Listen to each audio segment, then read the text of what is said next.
All right. Hello, my name is Michael D'Amato. I'm from the U.S. and I live in California. Hello, my name's Tyler Bourland. I was originally born in Russia, but when I was 3, I moved to the United States and have lived in California since. All right, Ty. So, what are some staple foods of your country and culture? Some staple foods are kasha, matzah, chicken, good stuff. Yep. What are some common seasonings and spices from your culture or country? Some common seasonings: cinnamon, salt, pepper, paprika, And herbs. okay. And how easy is it to get those seasonings? It's pretty easy. They're in stores and it's not too hard. Yep. All right. What are some typical beverage consumes, and do people consume alcohol? And also, do you know what the drinking age and what are your thoughts on the drinking age? Vodka, definitely. Russians love their vodka. And then we love, orange juice, all the regular stuff. And then the typical drinking age there is 18.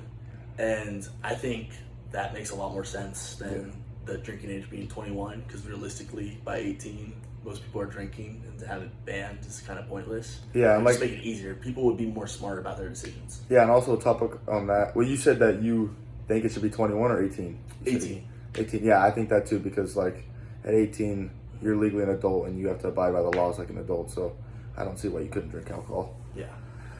All right, what are some foods that you grew up with or were important to your family, and did you have any community recipes that you shared? Yeah, there was a couple. One of my favorites was fried matzah, and it's like this kind of like cardboardy bread, but you like put some eggs and some other stuff, and you make it like fried matzah, and then syrup, cinnamon. It's great. My grandma would always make it for me. Another one that wasn't my favorite, but was another staple, was it was like matzo ball fried soup. I don't even really know how they did it, but it was like matzo balls and then soupy, and that was a big thing. It wasn't my favorite, but it's definitely a big thing. And challah was a big thing. Challah. Yeah. That's sick. Who traditionally does the cooking in your house? I'd say, I don't know. It's a good mix. It's a good mix. My dad will cook breakfast a lot, and he's the Russian one. And then my mom will cook dinner a lot, but it's a good mix. Yep. What is a typical meal pattern from your country? Like, it's kind of like how many meals, snacks, or time meals can people eat very late? Like, do you have the question is like 3 meals a day, 2 meals a day, lunch, breakfast, or like snacks in between? Honestly, I don't know. With my family, it could be different because I obviously moved from Russia when I was young, but from what I know from my grandma and dad and family, we definitely ate a good amount. Probably at least three times a day, and a lot of snacks, but probably at least 3 times in snacks. Pretty cool though. Are there certain foods associated with the certain meal times? Like you said, it was kind of a hard question to ask, but like breakfast, what do you eat? Lunch, what do you eat? Dinner? Yeah, I'd say for breakfast it was like the matzah, the fried matzah, and then or challah French toast, which is like challah bread and then French toast, and then obviously like regular stuff like eggs and stuff too. Yeah. And then for lunch and dinner, it's pretty regular food. It was pretty normal, like nothing crazy. A lot of meat, a lot of different meats. Yep. What is the cost of food in your culture or in your country, and would you consider food expensive or affordable? I'd say it was generally affordable, but I'm not sure, honestly. I haven't been there for a while, but I think the prices probably with inflation have gone up. Yeah. Probably. Are there certain foods that are not available, like not easy to get, and what types of foods are more like the easiest available? That's kind of our question because you don't really. Yeah, I haven't been there for. I visited once or twice, but what's like your favorite food that was super accessible and everyone else liked in your family or like your friends? It was really, again, the matzah. It's really easy to get the matzah, and I loved it. Yeah. I'd eat it breakfast, lunch. There you go. Oh yeah. Have you noticed any changes in food prices over time? Obviously since you said you haven't lived there. Since I haven't lived there for a while, it's hard to say, but with the role of just inflation, prices are going up for food and everything. Yeah. What type of restaurants are available in your country, and is it common for people to eat out? Yeah, I'd say there's just many types of traditional Russian restaurants and but they have everything, like American Yeah. food, everything. And I'd say people eat out a decent amount. Yeah. And yeah, definitely when you're working a lot, sometimes it's easier to eat out than Yeah. just cooking. I like that. Are there any special occasions celebrated or observed with any particular food or traditions? Obviously, this could be like particular food items or types of fasting. Yeah. Times of feasting. Definitely one big thing for part of my family was they're Jewish, and as they're from Russia. I personally am not Jewish, but seeing them, they would celebrate Jewish.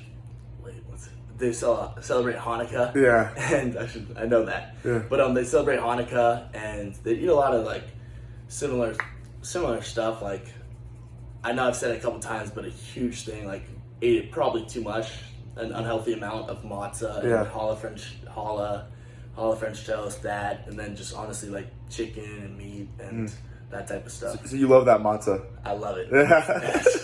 All right. I'm actually want it right now. Really? Yeah. Okay. Dude, I need to show you it. Yeah. And challah French toast. I'm gonna have to try it. Yeah. All right. With regards to food and health, do any foods hold any sort of healing properties or have any health benefits? Like- yeah. Well, Okay.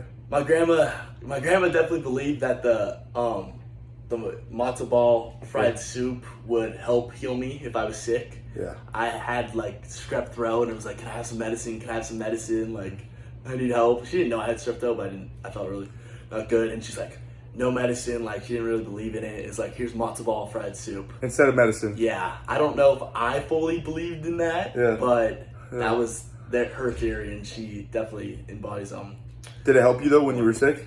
Like especially when you had like a sore throat, probably. a little bit. Yeah. But I was pretty sick at that point. Yeah. Are there any foods that are avoided during illness or people associated with poor health? Like what are kind of foods that you try to avoid if there's not any? I mean, Yeah. I feel like Definitely just trying to avoid like greasy foods, high fat foods, and yeah. stuff like that. But I'd say like in my family's Russian culture, at least, we eat mostly everything. Like definitely. I feel like that's kind of common all over the world. Yeah. Like people, you try to avoid. Yeah. Even in the U.S., you kind of there's a lot of greasy foods over here, but like when you're sick, you kind of try to avoid that and eat soup and healthier foods like vegetables and stuff. Definitely. All right, so how? Obviously, I don't know if this like pertains to you, but does religion play a role in the food customs of your culture or country? It definitely does, because a lot of people in Russia are Jewish, and they follow those beliefs. I unfortunately couldn't tell you all of the beliefs because I'm Christian myself, but I know that being Jewish, there's a lot of different views and like ways they go about. Yeah, we don't really have to. Yeah, it's not a question we have to keep going. All right, it says, this is for me. Any other questions you can think of that might be interesting? Or example, tell me a fun fact about your country. I mean, do you have any fun facts about Russia? I have an interesting one. Yeah. My great grandma, when everything was going on with the Holocaust, actually escaped from Russia. Oh, no way. And so that was good, because if she didn't, I probably wouldn't be here. Oh, that's insane. Yeah. Well, I appreciate it, Tyler. I like to. It was cool getting to know your background with foods and your family and your culture and stuff like that. And I appreciate it. Thanks, Thank you so Mike. much.